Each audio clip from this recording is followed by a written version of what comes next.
మరో కీలకమైన విషయము నిన్న హరీష్ రావు గారు కాళేశ్వరం ప్రాజెక్టులో భాగంగా నిర్మించిన మేడిగడ్డ బ్యారేజ్ విచారణ ఏదైతే ఉందో కుంగిన దాని మీద సో ఆయన అటెండ్ కావడం జరిగింది. దీంట్లో హరీష్ రావు చెప్పింది ఏంటంటే విచారణకు హాజరైన తర్వాత కూడా ముందు కూడా మాట్లాడిండు, తర్వాత వెంటనే కేసీఆర్ని కలిసిండు. మళ్ళీ ఆయనకు తెలవాలిగా ఉరికి వణుకుపోతున్నాడు. 11వ తారీఖు పోయి కూర్చోవాలి కదా కమిషన్ ముందు. మరి నువ్వే మాట్లాడి ఇదే ఇప్పటికే దాదాపుగా 10-15 మీటింగ్లు అయిపోయినాయి. మళ్ళీ నిన్న విచారణ అయిపోగానే చక్కగా మళ్ళీ ఫామ్ హౌస్కి పోయిండు. తుమ్మిడిహెట్టి వద్ద నీళ్లు లేకనే మేడిగడ్డకు పోయినాం. మంత్రివర్గ ఆమోదంతోనే కాళేశ్వరం ప్రాజెక్టులోని అన్ని నిర్మాణాలు.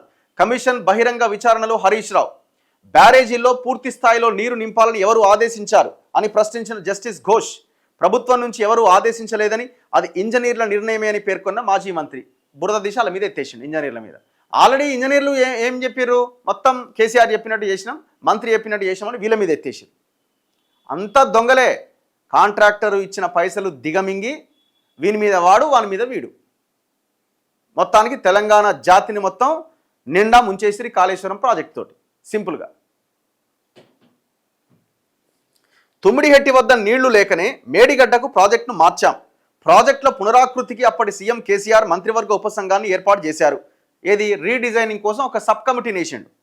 పలు ప్రాజెక్టులపైన ఉపసంఘం అధ్యయనం చేసి నివేదిక ఇచ్చిన తర్వాతే కాళేశ్వరం ప్రాజెక్టు బ్యారేజీల నిర్మాణాలు జరిగినాయి.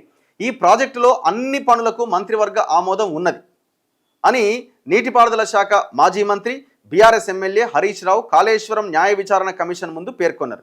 కాళేశ్వరం ఎత్తిపోతల్లోని మేడిగడ్డ, అన్నారం, సుందిళ్ల బ్యారేజీలపై విచారణ చేస్తున్న జస్టిస్ పిసి ఘోష్ కమిషన్ ముందు ఆయన హాజరయ్యారు. గంధమల్ల, మూసీలకట కాళేశ్వరం జలాలే ఆధారం అట. ఇంతకాలం జనాలు నీళ్ళు తాగలేదు, వీళ్ళు వచ్చినాకనే ఇది చూడండి, చూడండి అంతా ఇంజనీర్లే చేశారు. బ్యారేజీల లొకేషన్ల మార్పు, నీటి నిల్వ వాళ్ళ నిర్ణయమే. అంతేనా? ఎత్తేసిండు వాళ్ళ మీద. ఏమంటుండు? అంతా ఇంజనీర్లే చేశారు, బ్యారేజీల యొక్క లొకేషన్లు మార్చింది వాళ్ళే, అసలు మాకు సంబంధం లేదు, ఇంజనీర్లు నిర్ణయం తీసుకుంటేనే మేము ముందుకెళ్ళినాం. ఇంకొక వైపున సబ్ కమిటీ మీద దోషిండు. ఎందుకంటే సబ్ కమిటీలో తుమ్మల నాగేశ్వరరావు, ఈటల రాజేందరు ఇలా అంటున్నారు కదా అని వాళ్ళ మీద దోషేసిండు. అంటే టోటల్గా ఏంటంటే మాకేం సంబంధం లేదని తప్పించుకునే ప్రయత్నం. అసలు నిర్ణయాలు ఎవరు తీసుకున్నాడు, డబ్బులు ఎవరు రిలీజ్ చేసిండు, ఎక్కడి నుంచి వెళ్ళినాయి, ఇది మనం అంటున్న మాట కాదుగా. నా మనసు రంగరించి మెదడు బయటికి తీసి వాషింగ్ మిషన్ లేచి ఉతికి కాళేశ్వరం కట్టినాను కేసీఆర్ కదా చెప్పింది మన ముందు. ఇంకా కళ్ళ ముందు యూట్యూబ్లో వీడియోలు ఉన్నాయి కదా, నేనే కట్టినా ఇంత అద్భుతమైన ప్రాజెక్ట్ అని చెప్పిండు కదా. డిస్కవరీ ఛానల్ వేసుకున్నాడు కదా, తర్వాత డిలీట్ చేసిరు దొంగ ప్రాజెక్ట్ అని. బస్సులు పెట్టి జనాన్ని తీసుకుపోయే ప్రయత్నం చేసిరు కదా.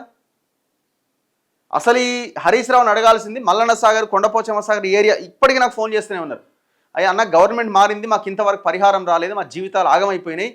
5 ఎకరాలు 10 ఎకరాలు ఉన్న రైతులు కూడా వాళ్ళ కూలీలుగా పనిచేస్తున్నారు. దాదాపు ఇప్పటికే R&R కాలనీలో 10 నుంచి 15 మంది ఆత్మహత్యలు చేసుకున్నారు. మీ పాపం కాదా అది? మీ పాపం కాదా? హరీష్ రావు సమాధానం చెప్పాల్సింది, ఎవ్రీ ఇయర్ వరదల సమయంలో రోజుకి 2 TMCల చొప్పున, అదనపు TMC వదిలేయండి, రోజుకి 2 TMCల చొప్పున 150 TMCలు పర్ ఇయర్ మేము ఎత్తిపోస్తామన్నారు. 4 ఏళ్లలో మీరు ఎత్తిపోసింది కేవలం 150-160 TMCలే, 162 TMCలే. మరి ఎందుకు అంత తక్కువగా ఎత్తిపోశారు? కారణం ఏంటి? పోనీ 162 TMCలు ఎత్తిపోస్తే అక్కడి నుంచి నేరుగా రైతుల పొలాల్లోకి పోయినాయా? పోలే. మళ్ళీ వరదలు రావడంతో మళ్ళీ బ్యాక్ వచ్చి మళ్ళీ సముద్రంలోనే నీళ్లు కలిసినాయి. అందుకే ఇది ఎత్తిపోతల కాదరని తిప్పిపోతలని ఏనాడో పుస్తకాలు రాశారు.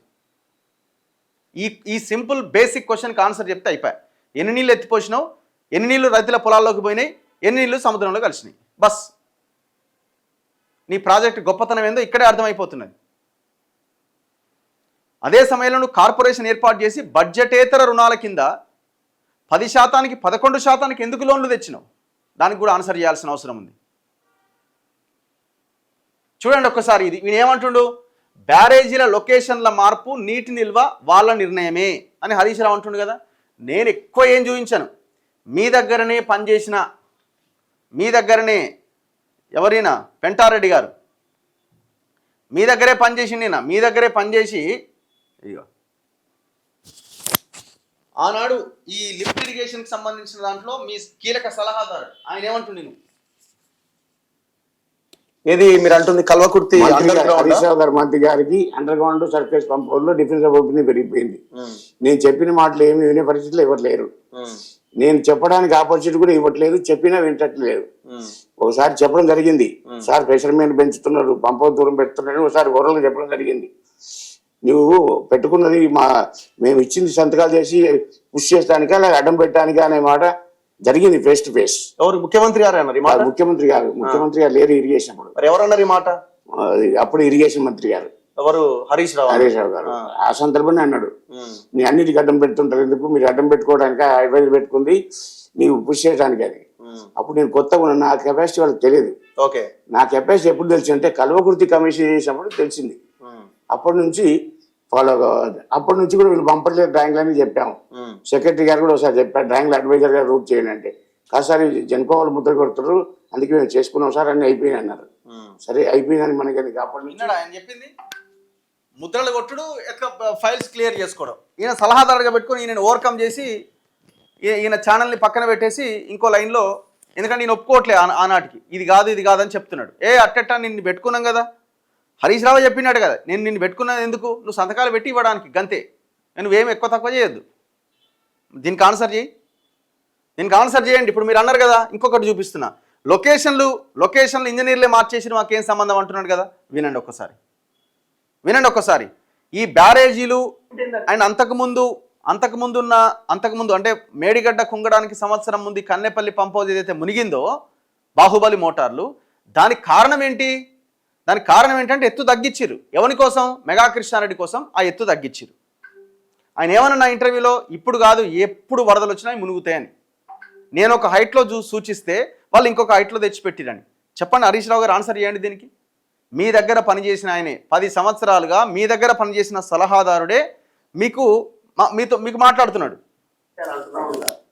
ఇల్లంపల్లికి వరద వచ్చినా కూడా ఇల్లంపల్లి నుంచి లిఫ్ట్ చేస్తలేరు కదా వాటర్. అదేనంటున్నారు. మల్లన్న సాగర్ 50 TMCలు కట్టిరు కదా, మల్లన్న సాగర్ నింపాలంటారు. నాకు తెలియదు, ఎవ్రీ ఇయర్ 1/3 నింపాలంటారు. మరి ఇప్పటికి ఉండాలి 60% నింపాలా, నింపుతలేరు. నింపదంటే దానికి అది సివిల్ మ్యాటర్ కి వస్తుంది. తెలంగాణలో కంబైన్ స్టేట్ లో కూడా పంపులన్నీ నేనే చేశాను, నేనే కమిషన్. ఇదేందో గుంతలు పెట్టాడు, వాగులు పెట్టారు, అన్నారు చూస్తే వాగులు పెట్టారు, వాగులు పెడతారు. ఎవరి పంప్ హౌస్ చెప్తుంది కదా, ఆడ కింది కట్టుకున్నాడు. స్టేట్ లో pumping stations, all relative stations నేనే చేశాను, నేనే కమిషన్. ఇప్పుడు పంప్ హౌస్ మునిగిపోయినది మీకు పంప్ హౌస్ మునిగిపోవడానికి కారణం చెప్తుంది కదా, ఆడ కింది కట్టుకున్నాడు. ఇదేందో గుంతలు పెట్టాడు, వాగులు పెట్టారు, అన్నారు చూస్తే వాగులు పెట్టారు, వాగులు పెడతారు. ఎవరి pump house even now I'm telling the control room అంతా పైన పెట్టండి. ఆ మోటార్లు మునిగిపోతే 1 month లో మన కల్వకుర్తి మునిగింది, మీకు తెలుసు అనుకుంటా. 1 month లో సర్వీస్ పెట్టాను, మీకు తెలుసు. 1 month లో సరిగ్గా ఎగ్జాక్ట్లీ 29 days పంప్ చేశాం. పంపులు మునిగిపోతే కష్టం కాదు, అక్కడ కంట్రోల్ ప్యాన్లు స్టార్టర్స్ మునిగలేదు.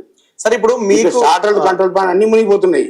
ఇప్పటికైనా మొన్న చెప్పాను నేను, అన్ని పైకి పెట్టండి, గడ్డ మీద సబ్స్టేషన్ ఏరియాలు పెట్టండి, ఇది కూడా సర్వీస్ మీద పెట్టండి, ఒక ఎత్తు మీద వస్తుంది అని చెప్పాను, కానీ చేయట్లేదు. సో ఇప్పుడు పెంటారెడ్డి గారు మీకు ఇచ్చిన బాధ్యతని వాళ్ళ మాట కాదనకుండా పంపుల సైడ్ లో నేను ఆ లెవెల్ కేర్ చేయలేదు, పెట్టాను. అప్పుడు కూడా మేడిగడ్డ కాడ కంట్రోల్ సిస్టమ్ ఉంటుంది, కంప్యూటర్ సిస్టమ్, అది బాటమ్ మోస్ట్ ఫ్లోర్ లో పెట్టారు.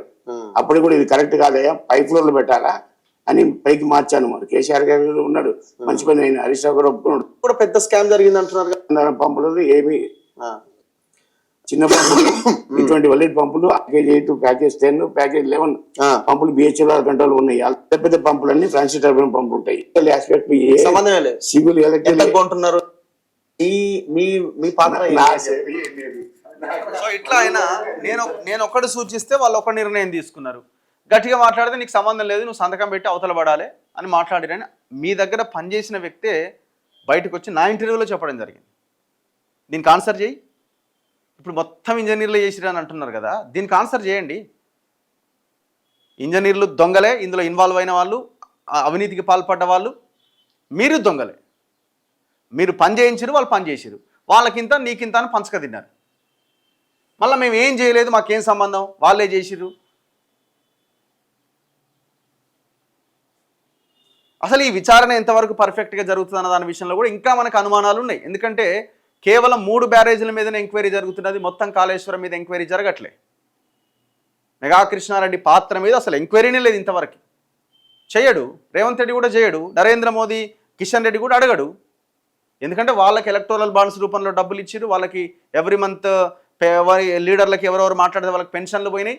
కాబట్టి ఆయనని టచ్ చేసే అవకాశం లేదు. అది బీఆర్ఎస్ పార్టీ నాయకులకి, కేసీఆర్ లాంటి వాళ్ళకి అడ్వాంటేజ్ అవుతుంది. ఇది జస్ట్ రాజకీయంగా అటు ఇటు తిప్పడం తప్ప ఇంకొకటి ఉంటుందని అయితే నేను అనుకుంటలేను.